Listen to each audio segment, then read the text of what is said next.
That means Monday is Casual Monday, Tuesday, Casual Tuesday, Wednesday, Casual Hump Day, Thursday, Casual Thurs, that's what we call it, and Friday, Casual Shabbat. The Majority Report with Sam Seder.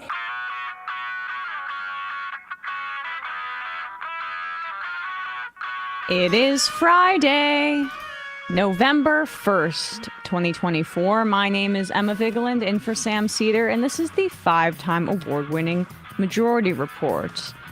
We are broadcasting live steps from the industrially ravaged Gowanus Canal in the heartland of America, downtown Brooklyn, USA. On the program today, Jeet Heer will be back with us to wrap up the news of the week. Also on the program, close to 60 million ballots have already been cast in the election so far. Is this a little low? Marist has Harris up by 2 in Pennsylvania and Wisconsin, by 3 in Michigan, and leading with independents by 15, a 19-point swing since September. Sheesh. Also in Pennsylvania, Trump is seemingly lagging with senior votes, a warning sign for the campaign. And the PA State Supreme Court takes up the improperly dated mail ballots case prior to Tuesday. The federal Supreme Court rejects Cornel West's bid to be on the ballot in Pennsylvania. A lot of this election is hinging on Pennsylvania. Trump is headed to Dearborn, Michigan today, trying to exploit Harris's weakness with Arab and Muslim voters. Turning Point USA's evangelical church voting drives likely violate federal law, tax experts say. Israel's slaughter in northern Gaza continues. They've killed at least 95 Palestinians since yesterday, and struck yet another hospital in northern Gaza. Washington Post reports that Israel has also destroyed nearly a quarter of all buildings in southern Lebanon. Boeing machinists' union leadership say that they've received a new contract offer. They will vote next week. Starting today, hospitals can legally ask patients in Texas about their immigration status. This is copying a law in Florida. And lastly, the death toll in Spain from the devastating flash floods reaches 205. All this and more on today's Majority Report. Welcome to the show, everybody. I'm not sure if our viewership is as high right now because as we speak, one Sam Seder is in the compound. Tim, this is how he kicked things off. Good little plug of our merch. Shop.majorityreportradio.com. He brought out the MR beanie. We had been discussing this prior. I wasn't sure he was going to go through with the beanie gag, and he did. So if we're a little distracted today, it's because Bradley and Matt are monitoring that right now. I still have one earbud in. How's it going? What's the topic now? It's, circling. Tim, still the Civil War? Yeah, basically. Jan 6 sort of stuff now. Okay. Well, Sam did a pretty great job. There was a lot of interesting talk about the Supreme Court, about regulations, taxes, tenant media, Tim licensing didn't really stand deals. up for actual justice warrior. It was a shame to see him just sort of not return any serve on Sam, saying, hey, actually why we're going backward on this whole capital punishment thing is because of sensationalist crime reporting. Right, exactly. He was good to return to that. Sam's killing it, so I'm looking forward to being able to see the back half of it. And we may be getting a call, if he has the time, from one Sam Seder to debrief on his way back from the compound. But also, this is for sale, this hat, right? Oh, yes. I shop.majorityreportradio.com. Emma tweeted out the link on her Twitter, so we want to monetize this somehow. We didn't want to plug this appearance too much, and it's funny because I don't think this viewership for this Cedarverse pool is as high as maybe they'd want. Right. It's like 16,000. I feel like they probably do better than that typically. But Yeah. I think Sam's demoralized his chat pretty severely. I think some things have fallen off for Tim. This stepping back from his show is a little suspicious, and this request to have Sam on after all this time was a little suspicious. But hey, I mean, happy that Sam was able to finally get the opportunity to have a conversation with Tim. So we'll be Tim's talking been about very that agreeable. later. It's been funny to watch. He really oddly, like, it's almost, he wants our approval, or he wants Sam's approval. Yeah, and it's also the fence sitter. So I don't know. We'll see. Well, maybe I did appreciate the toilet section that Sam. I did not appreciate that section. I did not appreciate that section. All right. Well, we'll be talking to Jeet here in just a moment. But let's start here. So I don't know if you guys remember a guy by the name of Newt Gingrich, but Newt Gingrich, incredibly important Republican lawmaker, he was known, I guess, in the gossipy sense, as the guy that cheated on his wife and served her with divorce papers while she was being treated for cancer. Yeah, around the same time that the Republicans were trying to make a big moral issue out of Bill Clinton's admittedly problematic personal life. I say that just to preface this video here, because we played yesterday how Jesse Waters, another guy in a glass house, was very upset at this ad that Democrats, a Democratic aligned PAC is running, that basically says, hey, women, even if your husband's MAGA, you can go in the voting booth and wink and a nod. You can still vote for Kamala Harris if that's what your conscience is telling you. And there have been, again, these are reports from people who are working for the Harris campaign, so take it with a grain of salt. They have an incentive to say this. But they've been saying that they've heard from women when they're doing their calls, trying to get out the vote, whispering into the phone, like, I actually agree with you. Or there being a discrepancy in the household with men and women on this front. And we could be seeing, we're on pace for one of the highest gender gaps, regardless of outcome, in the history of the presidential race. Although, of course, women have only really had the right to vote for around 100 years. But in the modern history of elections, this will probably end up being the widest gender gap. So they're clearly concerned about this. So again, with all of with the reminders about Newt Gingrich, and then also Jesse Waters, who, I will say this every time, let out the air of his current wife's tires when she was an intern at Fox News so that she would need a ride home from him, and he bragged about this on air. This is his own words. These two guys are very upset that wives may be differing from their husbands when it comes to the voting booth. To go and lean Julia Roberts and cut an ad about women lying to their husbands, that it's okay, followed up by her speech this week where she flat out lied and said Donald Trump is going to have a national abortion ban when he said many times the exact opposite. He's going to limit access to birth control. The exact opposite is true, that he doesn't support, he'll stop IVF treatment. The exact opposite is true.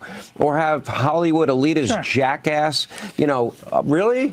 I'm gonna look for what manliness looks like to George Clooney, the Hollywood jackass, spoiled elitist. Wait, hold on. I'm John sorry. Sean Hannity, you want to get into a manliness contest with George Clooney?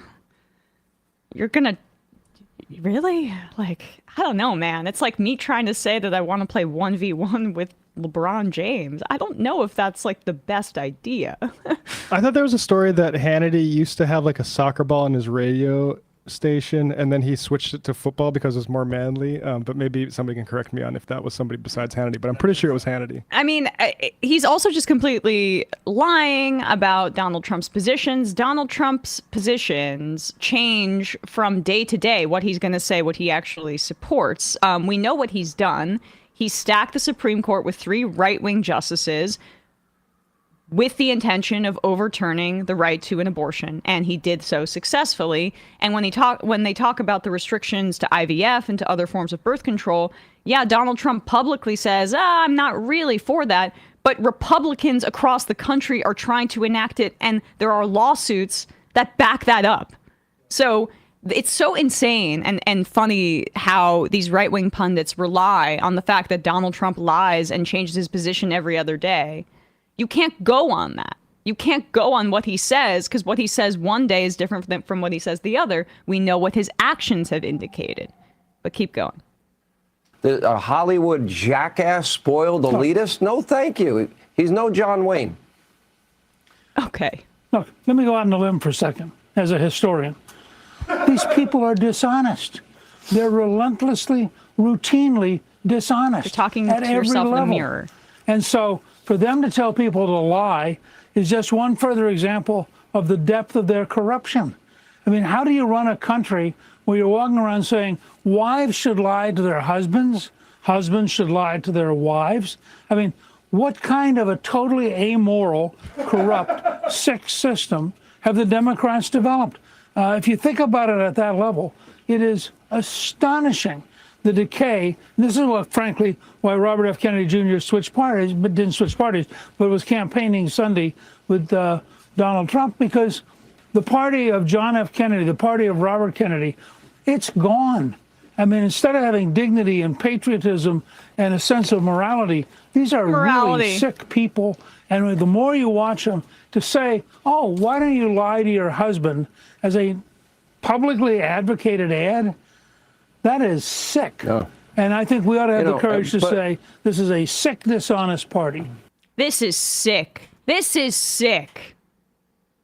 It would be sick. It really is sick that the Democrats are trying to formalize a process by which women can lie to their husbands and almost make it so that there's like it would be like the way that men have treated women throughout history for quite a while. I mean, it's just ridiculous. That's not what's happening there. This is a characteristic of how they hate education in general. Yes, yes. Because like the voter education, people are like kind of surprised to know that whether you voted or not is public information.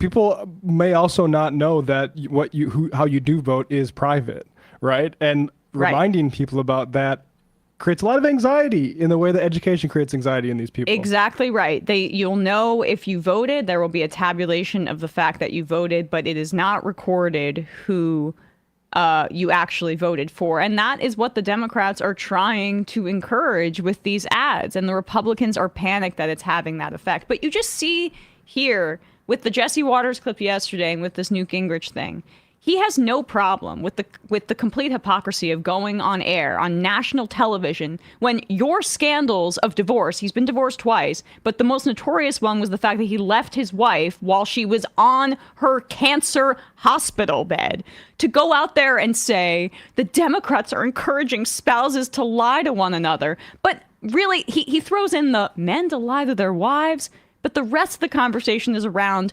women lying to their husbands, because we know now, and I hope people start to understand this, whether it's about abortion, whether it's about birth control, whether it's about the way families are constructed. We hear that from J.D. Vance. At the end of the day, it's about controlling women and controlling their agency and creating a system in which men, a political system, a Christian theocratic system, in which men are the actors, the ones with agency, and women are outgrowths of them, or they're a subsidiary of them. It's about control, whether it be sexual control, reproductive control, or in this instance, what's outraging them is the fact that they don't have control over their wives in the voting booth. And that's why you have like just these right-wing edgelords just these days casually talking about removing women's right to vote. Oh, they can vote as an extension of their husband, but that's it. This is the kind of politics right now that they represent unabashedly.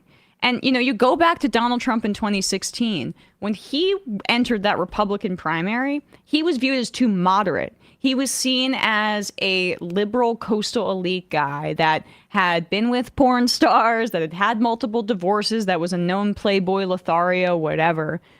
But they got over that really quickly, and the entire Republican apparatus got him on board with a far-right Christian fundamentalist agenda, which he delivered on. And now there's no more of that veneer of his so-called moderate politics because of his background in television and entertainment.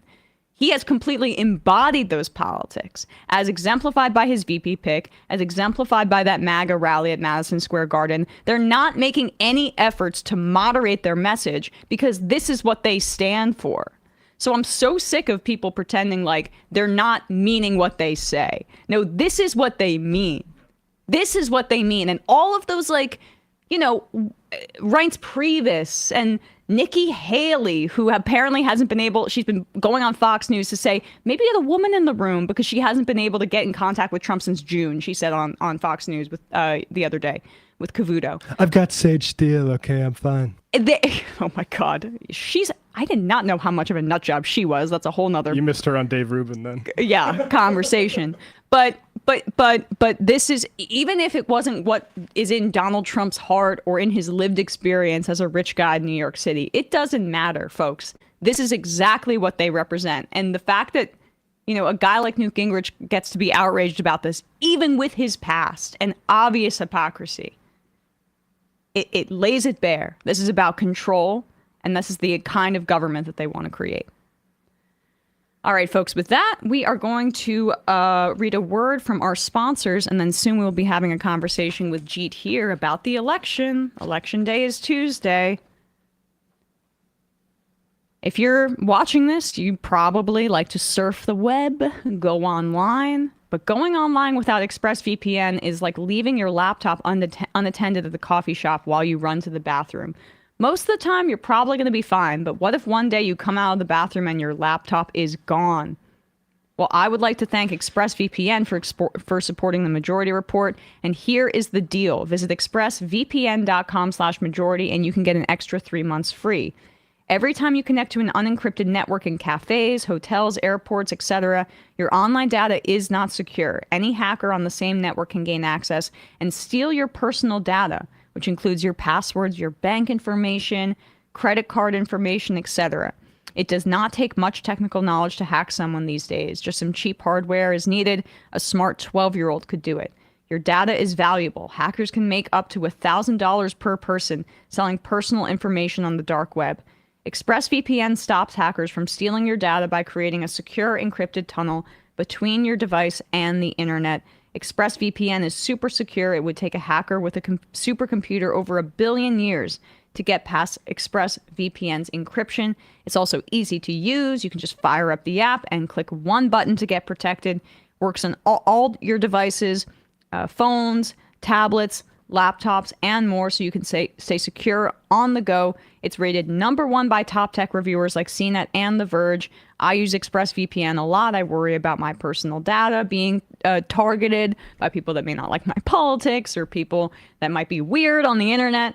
So ExpressVPN is my go-to. Secure your online data today by visiting expressvpn.com/majority. That's expressvpn.com/majority, and you can get an extra 3 months free. expressvpn.com/majority. And lastly, our favorite sponsor, one of our favorite sponsors, Sunset Lake, Sebede. That's not the right way. I got it now. Here you Someone go. screenshotted that. There we go. Oh, I don't know what to read. Okay. Leftist. Sunset Lake, too much Sebede? Not possible. You should go to sunsetlakesebede.com. Use the code LEFT is best for 20% off. They have phenomenal products that help me get to sleep at night. You got the good night gummies, you got the good night oil, you got the melatonin gummies, but you also have smalls, you have keef, you have what you can put in with your other stuff if you want to just relax a little bit more and not go to outer space in your mind. That's a good way to mellow things down. They have the tinctures, which you can get in natural flavoring or mint or others. This is good Sebede. They even have ones with a little THC. But, you know, there's, especially in New York, constantly you walk by these shops and they advertise their own Sebede. And in the past, before I worked here and I knew about Sunset Lake, I get this product.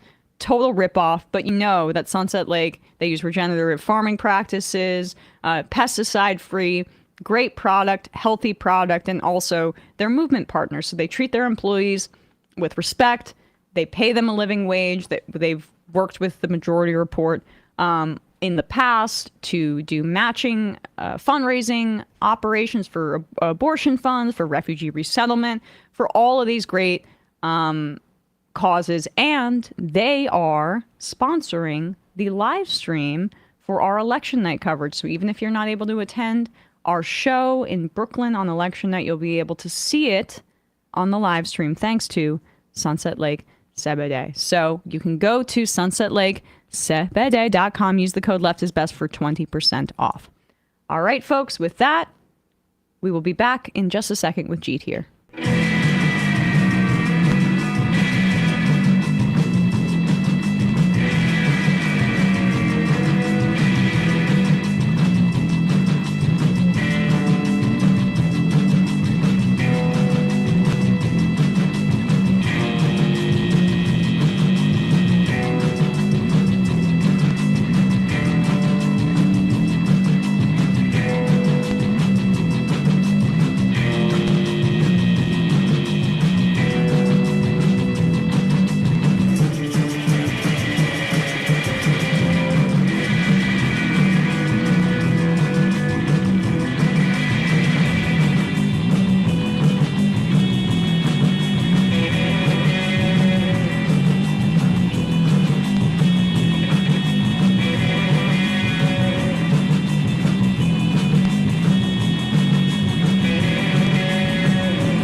We are back, and we are joined once again by Jeet Heer, national affairs correspondent for The Nation, host of the weekly Nation podcast, The Time of Monsters. Jeet, thanks so much for coming on the show today. Oh, it's always great to be on. Always fun to have you on, and it's especially important because it's the Tim Pool Day. That's not that important, but it's a fun day. No. But I in my household, it's called the Clash of the Titans. Ali versus Foreman Part 2. It's a pretty epic, and that's a little generous for Tim. I mean, it's really? a little generous. Titan? Okay. Maybe it's more Ali versus the bum of the month. And having said, it's unfortunate Sam is not here because I had wanted to use the line from Lord of the Rings, which is, "It's good to be with you, Sam, here at the end of all things." Like, Jeet, you did use that appropriately because I'm a nerd, and like I almost teared up at that line from Lord of the Rings because I cry at that movie all the time. But that's not. Yeah, it's a very touching line. Yes. I don't know. Anyway. Yeah. So we are here at possibly the end of all things, or possibly the penultimate delayed election that will prevent the end of all things for 4 more years. Yeah. Well, I mean, shall we cast the ring into the fire? This is becoming unbearable. I guess let's just start here. Like, what are your biggest concerns right now?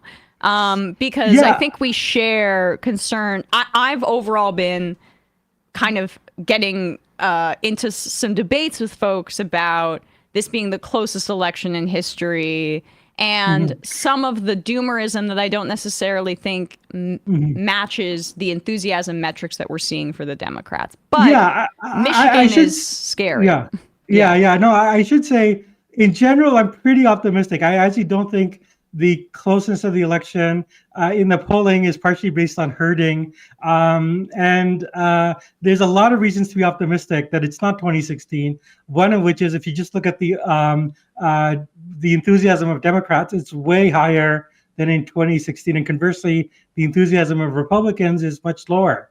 And to me, that's the main thing. But having said that, there are reasons to worry. And I want to return later, like why I'm basically optimistic. But my main worry right now is that there are these undecided voters, and the main issue for undecided voters is the war in Gaza.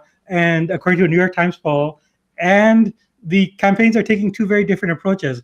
I just want to quote a politician, and let me ask you who you think said this.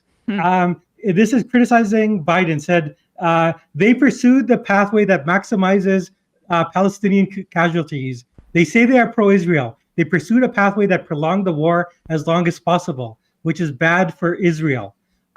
Who do you think said that? J.D. Vance. That's J.D. Vance, yes, that's exactly right. And Trump as well has also kept on saying, I just want to wrap it up. I want to end the war in the Middle East. He's actually sent out little feelers saying, if he's elected, his message to Netanyahu will be, just wrap this up before I'm inaugurated. And that's kind of worrisome. And it's not, obviously, I don't think listeners on this show need to be told that this is deeply cynical on the part of the Trump campaign. They're not really anti-war. But I think the larger issue is that they see being anti-war as politically advantageous, and more importantly, the Democrats have ceded this ground to them. Because just as Vance is saying, Vance basically said, that the Biden administration has maximized Palestinian casualties, that this is bad. Conversely, what have the Democrats offered? They've sent to Michigan two figures, Richie Torres, one of the most strident pro-Israel voices in American politics, and Bill Clinton. And Bill Clinton, when he went there, did the sort of sister soldier thing where he basically attacked people who are pro-Palestine by saying, this is Hamas did this. They forced Israel to do all this. And also, and this is, I think, remarkable and something new that one has not heard from Bill Clinton before. He said that Israel was there before Hamas, and it goes back to King David and Judea and Samaria.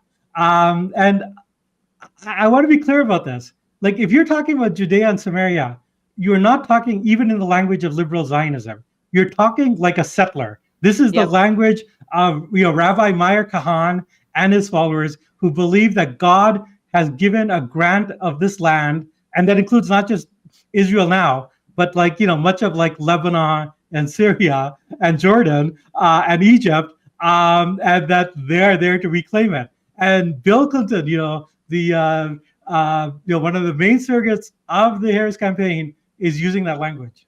Well, here's my question for you, Jeet, is it a sister soldier moment? Because that was a way for him to basically triangulate and he was doing that for electoral gain, this kind of brutal, racist political rhetoric. For this... maybe sister soldiers. I think you're right, but continue, But this is considered a conspiracy theory, but I think there's a lot of evidence about it. How much does Mossad have on frickin' Bill Clinton via Jeffrey Epstein? I'm not even joking. Joking. And there's got to be a way, a moment where, like, this guy's been in, a Washington creature, who we know has had racist views, where it's almost like the way you read about how kings talk about foreign lands that they colonize. Like, there's a mythology that comes with being in power where you almost mystify it. And he speaks about it like a settler. Because, Well, I mean, he's religious, and that makes sense, but it's also a way for people, these powerful figures, to almost put themselves in this romanticized historical context. Yeah, no, I mean, there's a lot going on there with Clinton. I mean, is he really religious? If I were Bill Clinton, I were religious, I would be very worried about the afterlife. Well, let me just put it that way. he would not be the first religious person to be a hypocrite, but I mean, at least that was coming from the South. He and Hillary were always talking about the religion. It's possible. I mean, it's hard to know what he's doing. I mean, and I would say certainly he and Hillary Clinton, I think it's important to emphasize they're actually to the right of where they were when Bill Clinton was president. Like, when he was trying to negotiate the Oslo Accord, as flawed as that was, and as favoring Israel as that was, he did not use the language of King David. Right. So this is something new. I almost think, and combined with the Richie Torres thing, I actually think that maybe the strategy here is to show that they don't need the Muslim vote, they don't need the Arab vote, that they have enough of these, Cheney Republicans on board, and that they can, change their coalition and they can totally disregard. I mean, that's my cynical interpretation. But you are right that, these political figures, they like to believe their own mythology. And really, honestly, I would say Bill Clinton is talking about Israel and Palestine the way Putin talks about Ukraine. Yeah. But Zionists, so did Biden. I mean, Biden talks about Israel, Palestine in these incredibly romanticized ways too. Like, these folks have been baking in AIPAC and Zionist propaganda for their entire political careers. Like, I'm not. Yeah, at some point you do start to believe your own propaganda. Yeah. Having said that, I mean, it's hard to know. What degree this is cynicism, or if it is political calculation, it seems to be very flawed. I actually think, if you actually look at all the polling, I mean, it really shows where the Democratic coalition is and where the wavering voters are. And I think that in this case, I mean, it's clear that the Trump campaign has a better reading of the polls and is acting more in accordance with what the politically smart thing to do is. On this issue, yes. And so for me, that, I mean, this anti-war turn is, where I'm worried. But I mean, to go back, I mean, to, walk listeners off the ledge at this point. You and I think basically share the same analysis, which is that right now Harris is being underrated. That I think she has. I'd rather be Harris than Trump, and it's for a variety of reasons. One of which is I think she has more swing states that she's close to, and it's an easier. Well, let me read this latest Marist poll that came out this morning. So she's +2 in Pennsylvania with likely voters, +2 in Wisconsin, +3 in Michigan, and she now leads Trump by 15 with independents. Marist in early September had Trump up by 4 with independents. Harris is +15 with independents in less than 2 months.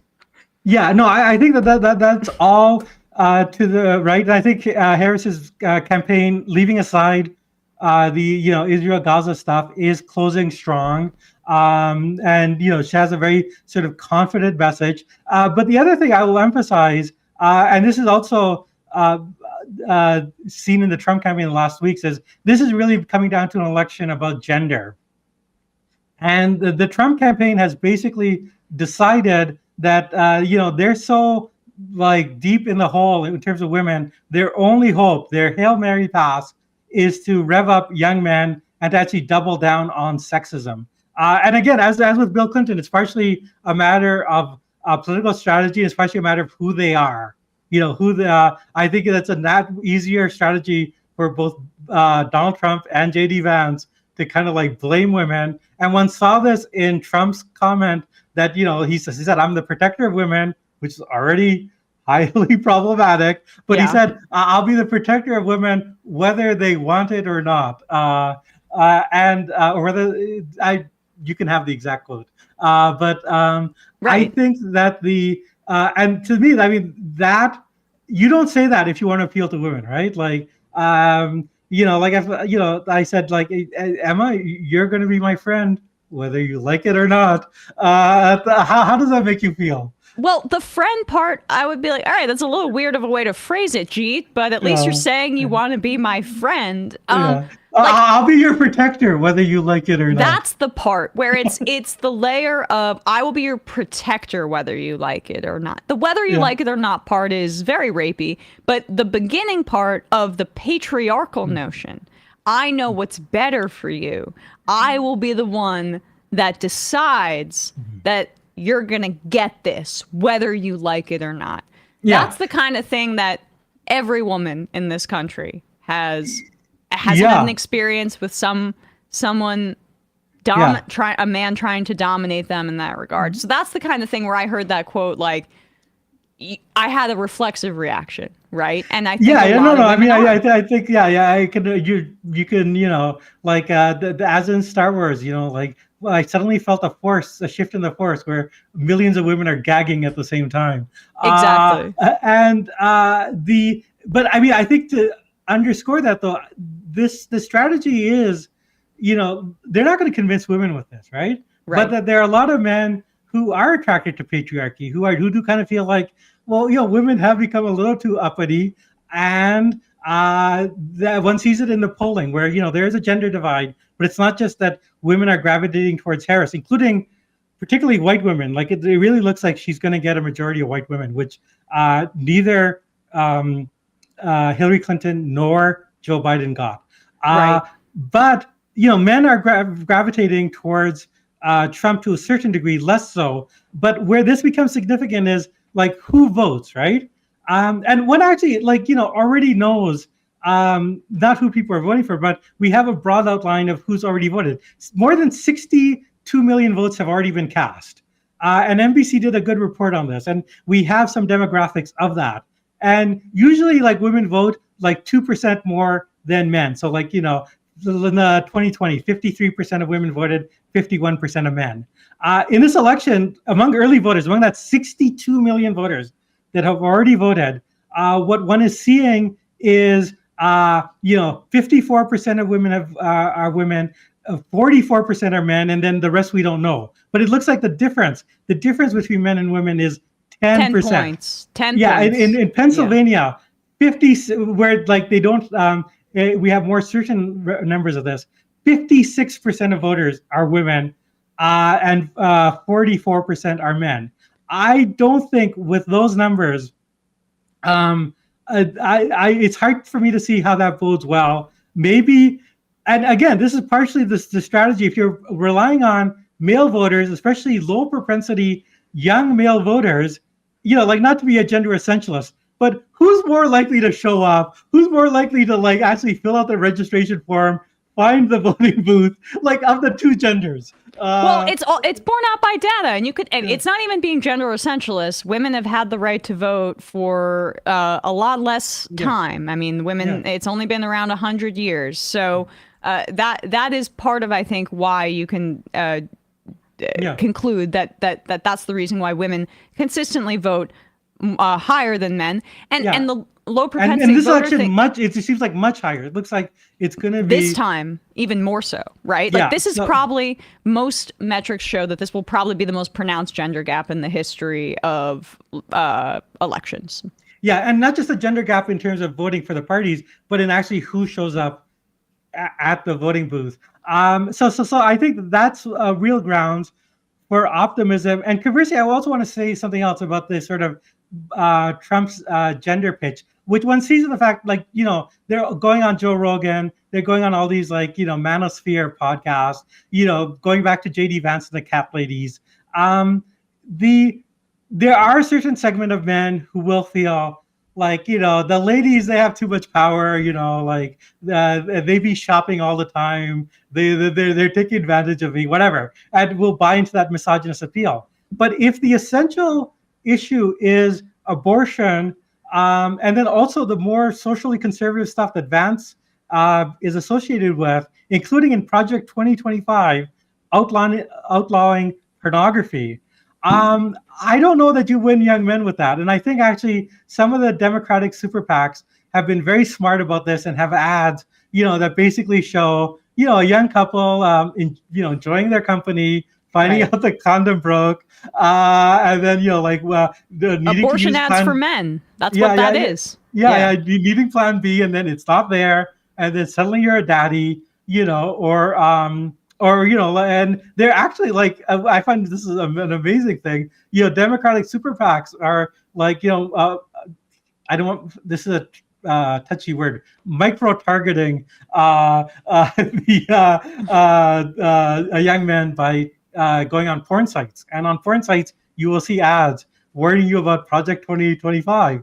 And Republican men being in your bedroom and saying you can't jerk off, basically. That's what those ads do, and they're putting those on porn sites, which are it's smart. It's smart. Yeah. We're not gonna goon again. See, this is the second time I've heard this phrase, and I don't know what it is, but no. You don't need to know. You don't need to know. Okay, good to know.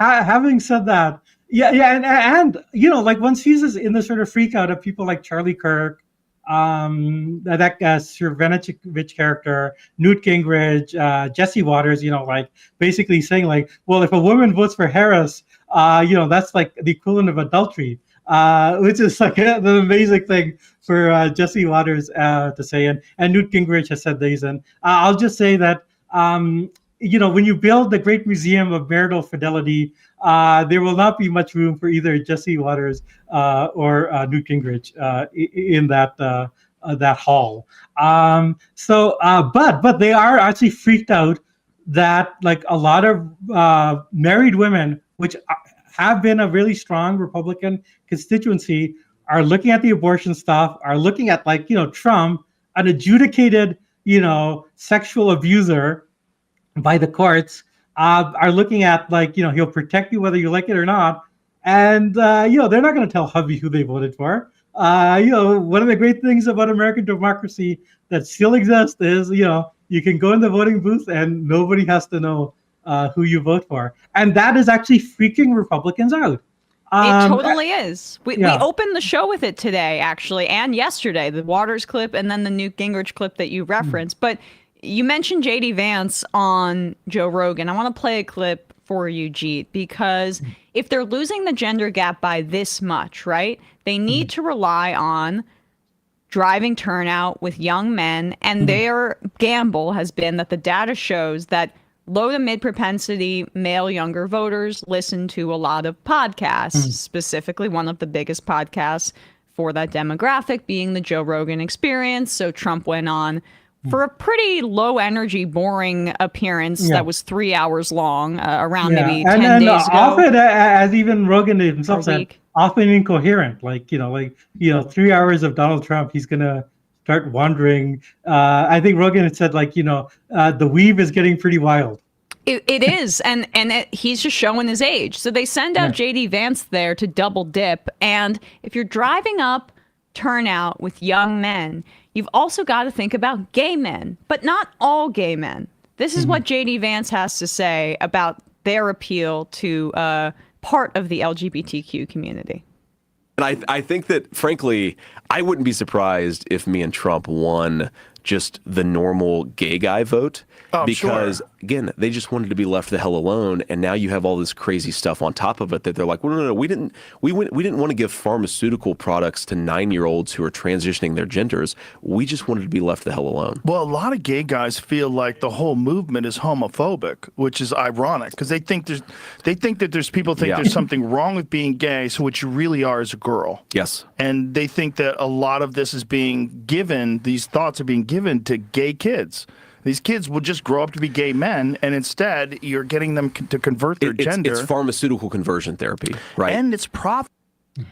So there were only 39 House Republicans who voted for the gay marriage, same-sex marriage protection bill in 2022. The overwhelming number of House Republicans voted against it. So that's part of the problem with their appeal to gay people. When they say the regular gay guy vote, they mean rich gay guy, as Matt just said off camera. But Matt Bernstein, who's has a kind of culture podcast that I like called A Bit Fruity, he tweeted, "If by normal gay guy you mean the married dad who messages me from a blank Grindr profile every time I visit my hometown, offering $200 to blow me, then yes, I'm sure basically that he's getting that specific gay vote." But that's what they mean. And I'm sorry, if that's what they're relying on, gay guys who are also anti-trans or whatever, that's not that many folks. That's just not, there's more solidarity than they need on that front. Yeah, no, I mean, I think this is a strategy that the anti-trans people have been trying for a while to create a wedge between the gay community and the trans community. And I just have to say, like, all the evidence suggests that this has not been working, that the sort of strongest support for trans rights has actually come from gay men and lesbian women. And one actually sees, there are a few, the sort of Andrew Sullivans of the world. But that's always been a minority. Peter Thiel, that's who JD's talking about. Yeah, the normal exactly. gay guy. And I gotta tell you, exactly. he's barely human. He's Very a freaking normal guy. Yeah, very normal Peter Thiel. Yeah, very normal guy that wants to, use the blood of young people to live forever. Right. I don't think that will have much of an appeal. And it kind of shows the bubble that they're in. That they think that is like a pitch that will have a great deal of success. I mean, it's interesting that they want to indicate some level of acceptance, and one sees this in Trump as well. That I think Trump, part of his success is that he comes across as culturally more open than a lot of Republicans. He's not Mike Pence. He's not like someone who will freeze up if he's his mentor was Roy Cohn, right? Like Trump was basically, Did you see that movie, by the way? I did see that movie. I mean, I had mixed feelings about a movie, but it's a very interesting story and actually does highlight something which I think I would love to see like a gay writer write about, which is the degree which Trump is a creation of 1970s gay culture. Yes. Not just with Roy Cohn, but Andy Warhol. He loves like the Village People. And I think that aspect of Trump, it's like the anti-war thing. Like he can message himself as being a little bit different than other Republicans, and that actually gives him a wider appeal. But having said that, I don't actually think like it's going to be very successful, because I think a lot of gay people, in my experience, like they look at the anti-trans stuff and they think like, we're next, right? Like this is going to be the wedge that they're going to use to start rolling back. And if they go after trans people, convergent therapy being normalized is going to be next. So I don't think it's a successful appeal. I mean, the other thing with the Rogan interview was Rogan raised the abortion issue and how he's uncomfortable with punishing women who go out of state. And then Vance did what he always does in uncomfortable questions, which says, "Oh, I haven't heard anything about that."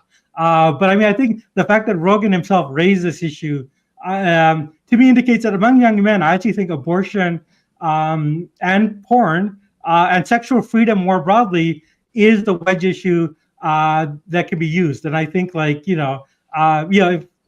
think the Democrats would be well advised to like really emphasize the fact that Trump may play with the Village People, but it's going to be the evangelical Christians who are going to be writing the laws. Yeah, and I think that you're absolutely right that Donald Trump, because of the way he codes and because of his idiosyncrasies, can get away with a lot of more extreme politics without it necessarily coming across as extreme. But that has had diminishing returns since 2016. I'm convinced that that's basically the reason he won in 2016 too, was also like anti-establishment fervor, but people being entertained by him and then being able to see whatever they wanted in him because of these varying indicators. But after January 6th, after the overturning of Roe v. Wade, he is viewed as more extreme. That's just borne out by polling numbers, and it's been clear, I think. And the thing is that Vance doesn't help that perception. However, I cite my guy Ettinger Mentum all the time, but he had a great article maybe a week or two ago about how the consensus would be that Trump was an extremely weak candidate, but he's overperforming slightly, but does better in favorability than J.D. Vance or DeSantis for that matter. And he and Josh was writing about the myth of, or the death of Trumpism post-Trump, without Trump, right? Can there be a post-Trump world with these politics without that dynamic that you describe, where people view him as an entertainer or a pop culture fixture, where they assign maybe more generosity to him in terms of his extremism because of the force of his personality? Like, I think that's had diminishing returns, as I say. But in a post-Trump world, they need to adjust because the communicators that aren't Trump are doing worse. Yeah, no, absolutely. Yeah, no, I mean, I agree with Josh Cohen's analysis of that as on many things. And I think that it's absolutely the case that everyone who's tried to do Trumpism without Trump has failed miserably. Vance is one of the few that actually, was able to win a seat. But that's in Ohio, right? Underperformed Trump and DeWine, though. Yes, exactly. Yeah. So I don't think that it's a successful politics. And with Trump, I mean, I think the main thing is, to understand Trump, you have to understand television. People knew him through The Apprentice, and they knew him through wrestling. And he was their TV friend, right? It's like electing Oprah Winfrey or somebody like that. Somebody you have on TV while you're doing the dishes, and you kind of like that person. And that let them ignore everything that was extreme. And in 2016, people saw him as more moderate than any of the other Republicans, and they saw him as more moderate than Hillary Clinton. And actually, to go back to the Gaza thing, I mean, Hillary Clinton in 2016 attacked Trump for being too friendly to the Palestinians. She said that, he says he wants to make a deal and, is not. So, I mean, yeah, I think that, if the Democrats make Trump seem more moderate, then that feeds into it. But I'm hoping that they can generally avoid doing that. But yeah, it is diminishing returns. We'll see. Like a lot of it, will come down to it. It's very close. I think the Democrats, although I think Harris has run a strong campaign, there are Democratic constituencies that have been alienated, that they haven't. Like, if I were them, I would have done more to kind of shore up.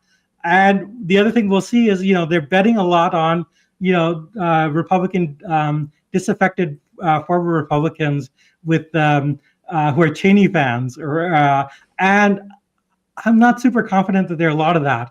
But so I think that there's problems with their strategy.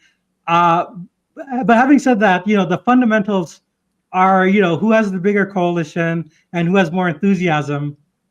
So right. So and I do think going back the fundamental structural fact of American politics is Dobbs. That has changed the landscape. And since Dobbs, we've seen Democrats overperforming, and I think we're already seeing some of that in the early voting, especially with the women going out and voting. So yeah, I confident, but with some worries. Does that sound fair? That sounds fair to me. But I guess this is where we go into the worst case scenario here. What do we do if Trump wins? What is the plan?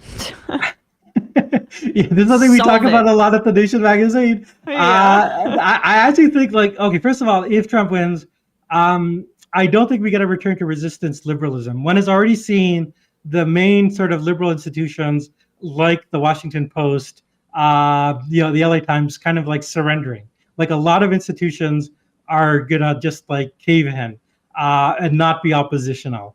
And I actually think that the Democratic Party will implode in a lot of ways, that there will be a real reckoning and there'll be a lot of attacks. They're going to try to blame this on the left and, blame, we're already seeing this, blame blackmail voters, blame error voters, but I don't think it's actually going to fly.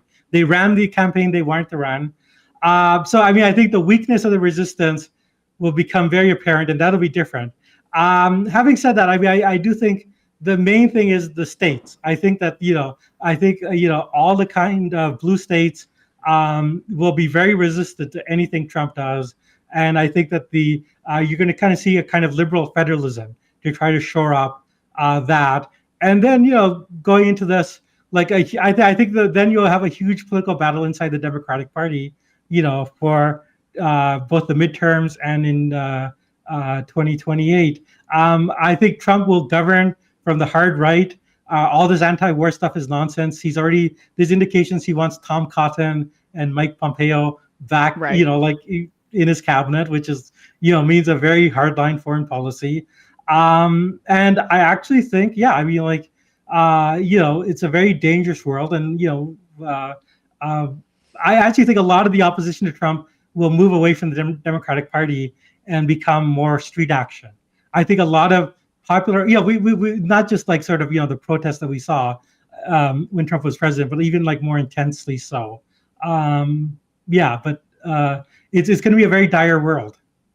And then the question is, and we talked about this actually a little bit yesterday with Representative Rua Roman, who was the speaker who was blocked at the DNC.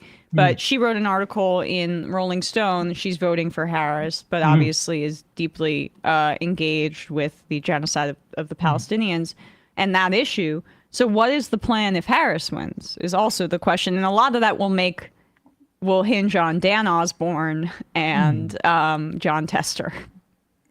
No. I mean, it is. Yeah, I mean, the Harris victory, it depends on who has the Senate. Having said that, I mean, she can make a lot of appointments. I do think that one thing I'm a little bit optimistic on is that, Biden came in with his foreign policy team and his general team, which is people he knew for years. The new people he brought in were people in economics who were brought in because of Bernie Sanders and Elizabeth Warren. And so I think that the real fight will be then, to get her to switch out Biden's foreign policy team, which I think has been a disaster, and then also not to gut the very good people in economics, like Lena Khan, that he has had. But I mean, it's going to be either way. There's going to be an internal fight within the Democratic Party. Like Harris has created a big coalition that, as they say, stretches from Dick Cheney to Bernie Sanders. Oh. And I don't think that coalition, if you don't have the threat of Trump there, it really stays together, and you will have internal fighting within that coalition. But I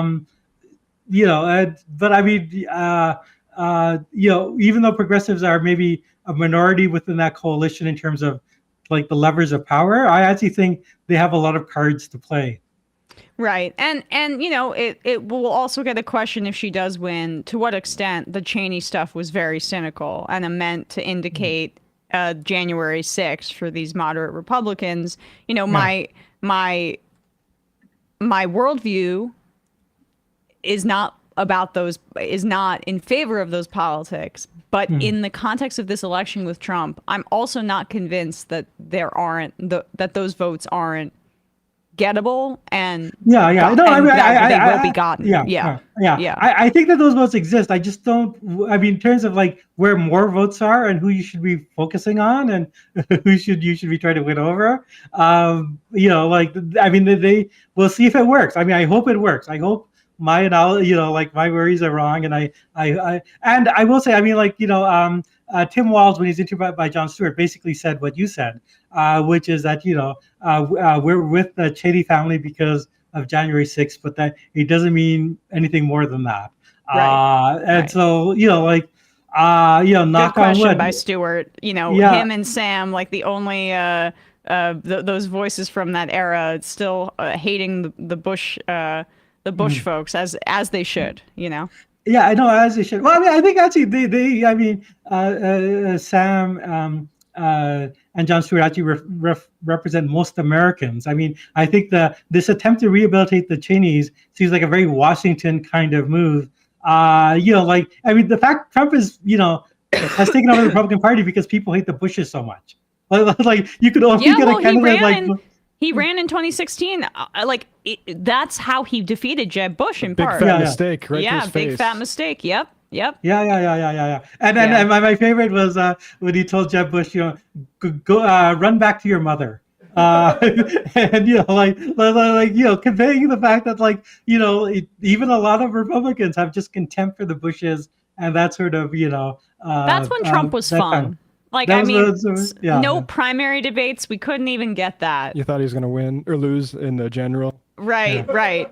Yeah, exactly. Oh, no. I mean, Trump, when he attacks Republicans, is always, totally. I mean, and that's actually part of his appeal. That is actually also part of the appeal. That a lot of Republicans themselves hate, Ted Cruz and Marco Rubio. But very different dynamic within the Democratic coalition because, I mean, there was a lot of AIPAC money in that Nina Turner race, but I think the fact that she voted for Jill Stein in 2016 and then they blast that over the airwaves, Democratic primary voters, they don't like if you're not voting Democrat. That's a different. Yeah, no. I mean, it is a very different coalition, and unfortunately, party loyalty.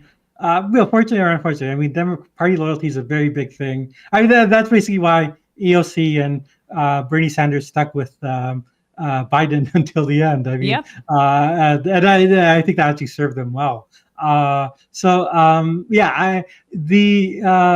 mean, party loyalty, but I think there are a lot of divides on the Democratic side, and we're about to see them. And I think a lot of people who've been holding their tongue on Gaza, I think there are a lot of normie liberals who are very upset about Gaza. I talk to them, but they don't tweet about it. They don't say anything because they think it's more important to defeat Trump. But that's all going to come out into the open if Trump is defeated. Exactly. All right. Well, Jeet Heer, it's the last time we'll be speaking on the show prior to the election. So. Yeah, but I will be back whether you like it or not. Yes, the protector, Jeet Heer. Thanks so much for coming on the show. And everyone should check out Jeet's latest in the nation and, of course, your weekly podcast, The Time of Monsters. Thanks so much for coming on, Jeet, as always. Always great. Always a pleasure. All right, folks, with that, I think Sam's probably mid-souche, right? I think he's probably panicking about his flight home at this point because they went a whole hour late. Oh, my goodness. They wrapped about the time. 5 minutes ago. All right, so where did they leave off in terms of the debate? What did I miss? They got a pretty heated contention where Tim Pool said that, look, if you want to get an abortion, you got to go through the legal procedures. And you have to publicly hold your rapist accountable. And Sam's like, I don't care about that. I just don't think you should force him to. And Tim, thought Sam was being very emotional about that. And Sam basically said, would he propose a piece of legislation called the Rapist Accountability Act? And then Tim goes, oh, you're prop clipping. You're getting emotional. You're name calling, pointing fingers. You're having an emotional breakdown, Sam. You said you're having an emotional breakdown for because he was trying to he was trying to stop Sam from continuing by constantly interrupting him, so he didn't have to actually because Tim Pool wants acknowledge that he wants to say he's pro-choice, but he also thinks there should be limitations upon which there's a lot more legal hurdles. For instance, somebody who was raped to go through to get the abortion. So. Right. Like the whole process he realized of he was caught. A rape. Yeah. You're having an emotional breakdown, which means you've caught my fundamental contradiction in my supposedly pro-choice position. Yeah, so he was repeatedly saying that Sam was engaging in personalities while refusing to actually let Sam get away from engaging in personalities to actually address what Tim's policy prescription was in this regard. Okay, well, we will be keeping you abreast of all of those updates. I guess it's over now, but perhaps we'll get Sam calling into the fun half where we are about to transport you as a listener. The number is 646-257-3920. Matt, what's happening on Left Reckoning? Left Reckoning, we had a big show, and I'm just trying to recall what we did because a few days ago. Now, we had two translators of Capital Volume 1, Marx's Capital Volume 1, and why they translated it. And I actually bought the translation on Audible. Haven't completely worked my way through it because a little bit busy. But also Austin Allman talking about the Dan Osborne race and the sort of appeal to the sort of demallergic, let's call them, voter. If Dan Osborne wins, I would be very, very happy on election day. Same here. I feel like that is my I wouldn't say my number one wish, because obviously we have to keep Donald Trump out of the presidency, but that's pretty much second, Dan Osborne winning that race. Even if he completely, which I don't think he would, I think it's a pretty heinous smear on the guy to say he'd caucus with Republicans immediately, but even if he just went full like, oh, I'm basically Matt Gaetz now, the lesson it would send winning a campaign like that, a pro-union, anti-establishment campaign, a worker, which is not to say middle class, he's talking about workers, that would be a great message to send. So I'm really hoping for Dan Who Osborne. said that about him? I mean, people are very suspicious of his thing. I mean, it's funny because like Democrats are like, how are you saying this about the border? Have you heard what Kamala Harris is saying about the border? It's the same thing. Dan Osborne, also, they're not applying that same analysis to Gallego. I'm sorry, I keep getting that name wrong. To Gallego, who's been extremely right-wing on the border in Arizona. I guess that makes sense. All red too. But it's still, right. But, okay. Dan Osborne was on Pod Save America yesterday. Yeah. And the Senate campaign guy who used to work for Josh Hawley was saying he was a registered Democrat, which Austin said that's actually fake news that has falsely been reported in the New York Times, but he's not been even registered as a Democrat. Which, by the way, even if he was, that doesn't mean much because he's running as an independent now. It doesn't. They're so desperate to tie. Like, the fact that he went on a Democratic podcast like Pod Save makes me feel like they're more confident than like the outside public is saying. Well, they don't want ties to the Democratic Party. There are some people within the Democratic Party that don't want a mansion, but for the PRO Act, though. But I do. I want a mansion, but for the PRO Act. Exactly. Are you kidding me? This is our dream. That's exactly what I want. This is my dream. For him to be the 50th vote? Are you kidding? Yep. Well, 51st. We still want 52nd. I'm not crying uncle. I want all red. I want Osborne, and I want Tester.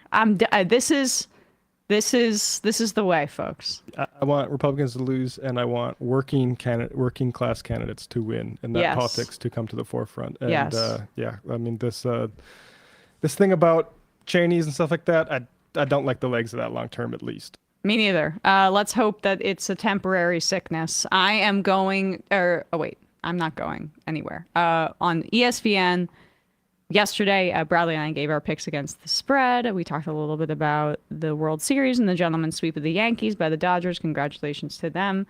That over $1 billion investment in Shohei Ohtani certainly paid off within a year. So check us out, youtube.com/ESPN show. But we are going into the fun half. We'll open up the phone lines in just a bit. See you there. Okay, Emma, please. Well, I feel that my voice is sorely lacking on the majority report. Wait, look, Sam is unpopular. I do deserve a vacation at Disney World. So, ladies and gentlemen, it is my pleasure to welcome Emma to the show. It is Thursday. Yeah, I think you need to take over for Sam. Yes, please. No. I'm gonna pause you right there. Wait, what? You can't encourage Emma to live like this, and I'll tell you why. She was offered a tour, sushi, and poker with the boys.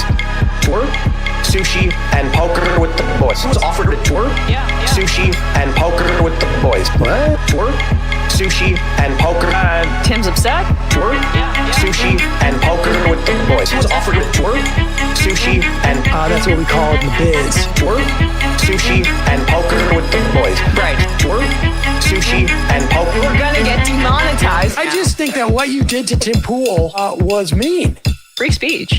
That's not what we're about here. Look at how sad he's become now. We shouldn't even talk about it because I think you're responsible. I probably am in a certain way, but let's get to the meltdown here.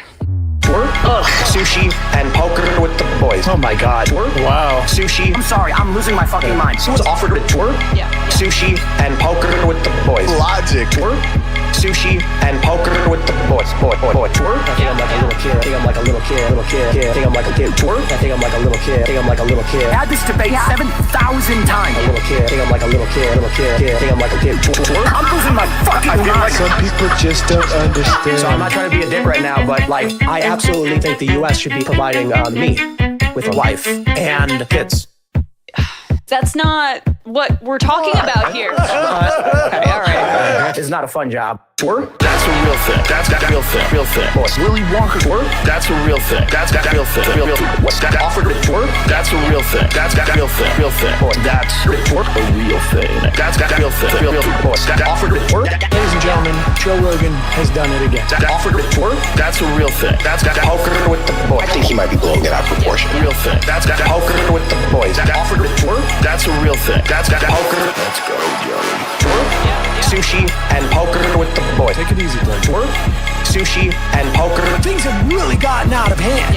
Sushi and poker with the boys. Delusional. Twerk? Deluded. Sushi. You don't have a clue as to what's going on. Live YouTube. Sam has like the weight of the world on his shoulders. Sam doesn't want to do this show anymore. It was so much easier when the Majority Report was just you. You were happy. Let's change the subject. Right. Rangers and Knicks game, right? Now shut up. You don't want people saying reckless things on your program. That's Now, one of the most difficult parts about this show. This is a pro-killing podcast. I'm thinking maybe it's time we bury the hatchet. Left is best. Violet. Twerk? Don't be foolish and don't fucking tweet at me and don't bitch.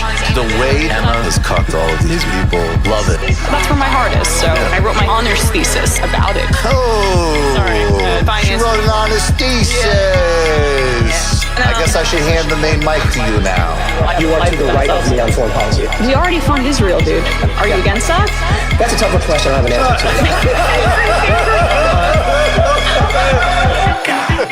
answer to. Incredible theme song. Hi, Bumbler. Emma Vigeland, absolutely one of my favorite people. Actually, not just in the game, like period.